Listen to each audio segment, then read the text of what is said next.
Supreme court ने कहा कि आरक्षण में बंटवारा होना चाहिए दलित और पिछड़े वर्गों में, तो यही समाजवादी पार्टी और कांग्रेस पार्टी विरोध करना शुरू किया। अरे एनडीए की सरकार तो संविधान खत्म कर देगी। ऐसे कांग्रेस पार्टी और समाजवादी पार्टी ने हमेशा से पिछड़े और दलित समाज के साथ धोखा किया। देखा होगा लड़ाई हम लोगों ने बड़े लंबे समय तक लड़ा। देश के नेताओं के कान तक खबर नहीं गई, लेकिन देश की अदालत में यह बात पहुंच गई। देश की अदालत ने कहा कि जो लड़ाई माननीय ओम प्रकाश राजभर जी लड़ रहे हैं, हम उनके लड़ाई में उनके साथ खड़े हैं।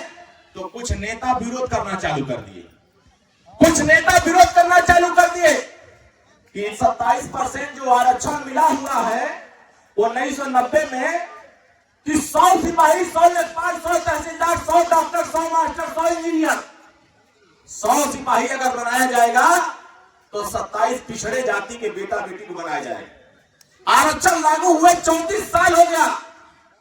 आपने कांग्रेस को वोट दिया, आपने बसपा को वोट दिया, सपा को वोट दिया, भाजपा को वोट दिया, तमाम दलों को वोट दिया, लेकिन किसी नेता ने इस आवाज को नहीं उठाया कि 27% आरक्षण का लाभ अति पिछड़े वर्गों को भी मिलना चाहिए।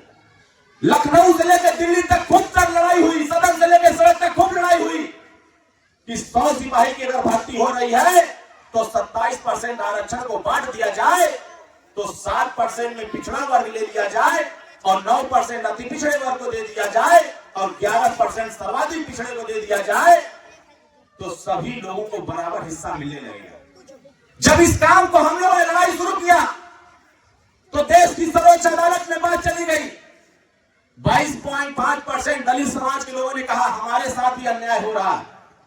सुप्रीम कोर्ट ने कहा कि तमाम ऐसे दलित वर्ग में छोटे छोटे वर्ग के लोग हैं जिनको आज भी आजादी के बाद से अब तक हिस्सेदारी नहीं मिल पाई। उनको हिस्सेदारी दिलाने के लिए जब सुप्रीम कोर्ट ने कहा कि आरक्षण में बंटवारा होना चाहिए दलित और पिछड़े वर्गों में, तो यही समाजवादी पार्टी और कांग्रेस पार्टी विरोध करना शुरू किया। जेबा में संविधान लेकर घूमने लगे, संविधान लेकर घूमने लगे। अब कहने लगे अरे एनडीए की सरकार तो संविधान खत्म कर देगी, आरक्षण खत्म कर देगी, लोकतंत्र खत्म हो जाएगा। अरे जिन लोगों ने संविधान को ही जेब में रखा रहा, जो संविधान को कभी माथे नहीं लगाया, जो संविधान की मूल भावना के साथ काम ही नहीं किया, ऐसे कांग्रेस पार्टी और समाजवादी पार्टी ने हमेशा से पिछड़े और दलित समाज के साथ धोखा किया। इसलिए आज तक आपका बेटा थाने पर दरोगा बन के नहीं आ पाया। इसी लड़ाई को माननीय ओम प्रकाश राजभर लड़ रहे हैं कि जब तक आपके थाने पर आपका बेटा दरोगा बन करके नहीं आ जाएगा, तब तक यह लड़ाई सदन से लेकर सड़क तक होती रहेगी। इसको कोई रोक नहीं पाएगा। इसलिए हम लोग आपके बीच में आकर के इस बात की चर्चा कर रहे हैं। हम लोग जिस लड़ाई को लेकर लड़ रहे हैं, अनुसूचित जाति जनजाति का आरक्षण में कोटा बन गया हरियाणा में। इसी देश का एक राज्य है। अगर हरियाणा में यह लागू हो सकता है तो बताओ उत्तर प्रदेश में भी यह लागू होना चाहिए कि नहीं होना चाहिए?